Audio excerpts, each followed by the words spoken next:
For our Black, Queer, and Beyond episode, Mondo Black caught up with award-winning poet, performer, activist, and educator Pamela Sneed.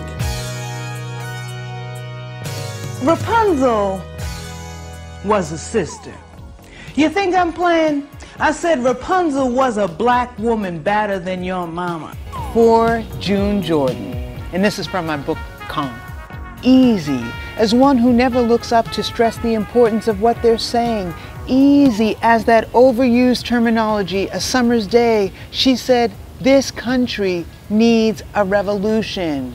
So you asked me something like, I guess over the telephone about like identifying with gays and lesbians and all of that, and the name of the series being Black, Queer, and Beyond. I just wrote a piece called Mother Tongue, and it talked about where basically I sort of like have rewritten the Martin Luther King speech, and it includes the story of women and gays and lesbians and all those people who've been excluded and the feminists, you know. And part of like what this piece is about, I Have a Dream, was that I came into, you know, the gay and lesbian community. One, yeah, I think you're born gay or lesbian, but I also think that you make choices, that you make political choices.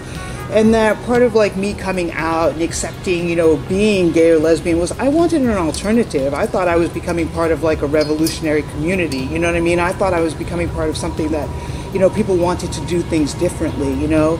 I mean, I think that like we need to like look at self-hatred. I think that basically, you know, I mean, in something that I wrote recently where it's like, you know, gays and lesbians, like, you'll always get them to like yell about bullying, but really I think on the interpersonal level, like, we're the biggest bullies. Then, do you know what I mean? It's like, how do you hear about like some of the wars that go on with like, you know, lesbians or with gay men or whatever? And I also think that we get like the wrong messages about what a revolution is, you know?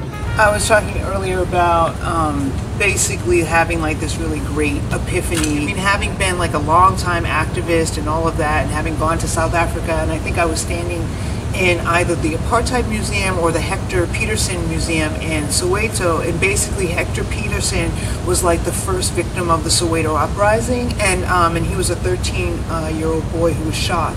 And basically there's this really powerful photo that like shows him, like, you know, this 13-year-old kid, you know, his body draped over the arms of his friend. Like, you're looking at like the ANC, you're looking at, you know, Mandela, you're looking at all of these, you know, this incredible footage, you know, but the most powerful thing is that the reason why people are fighting is basically so that like some little black kid can like wake up in the morning and like and feel good about themselves. I can't believe that it took like all these years of activism, you know, going, you know, halfway across the world, where I had this kind of like reminder, or maybe it was like really the first recognition that this wasn't about like, you know, changing the world. This wasn't about changing other people, that this was about changing myself. This was about how I looked at myself in the mirror, how I felt about myself. And so sort of like bringing the revolution, you know, home on a real level. Like, you can't have like a society that's, you know, completely in this transformation, but is completely detached from itself. One, I consider like teaching to be spiritual work. I consider it to be activist work. You know, I work in the classroom. I work with people. I work with changing people's minds. You know, I work with changing their you know, their hearts, their way of thinking. I think of myself as like Xena. Like in the what is it? You know, she was in the television series, and she's the warrior princess, right? And like, it's her past, and she's trying to make up for her past because she was like kind of bad in her past. And I wasn't bad necessarily, but I didn't have the consciousness I have now. But so she goes around doing good deeds and trying to like change people. And so in that regard, like, I feel like being a teacher is part of like, I don't know, I feel like Xena trying to like make things better. I'm really glad that it's Black, Queer, and Beyond. Because basically we need to, beyond to me suggests a future, right? And I think we need to go beyond. I think we need to go beyond like simple identity politics.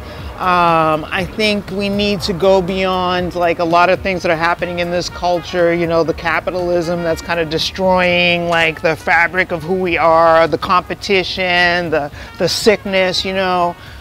So beyond is like a really good word, because I think we need to like begin to sort of like move beyond.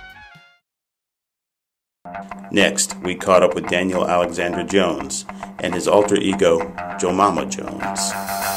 Change if you want us to make it. He, and you want us to take it. Hello, my name is Daniel Alexander Jones, and I am a live artist living in New York City. I am a writer, I am a performer, I direct, I sometimes design. So we're in this episode, Black, Queer, and Beyond. Why Black, Queer, Beyond? Black and queer are both identities that have been hugely important to me in my own life journey, and they've been hugely important as spaces for two of the huge communities that I'm a part of.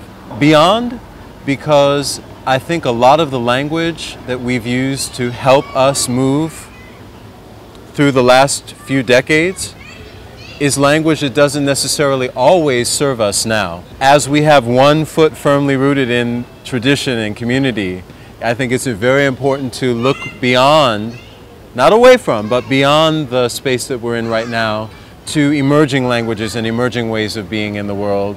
Jomama Jones is my alter ego, and I think of it as A-L-T-A-R. She's a presence that comes through me.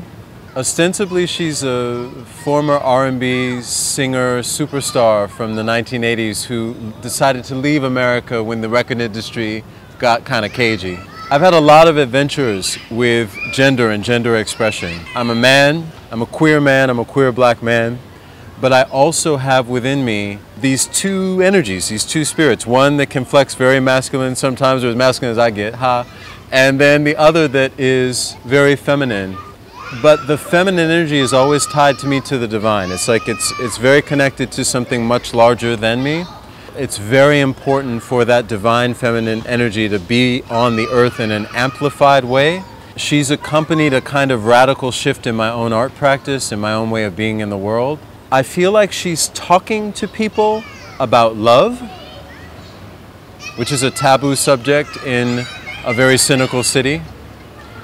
She's talking to people about the responsibility of being open to one another and responsible to one another as citizens.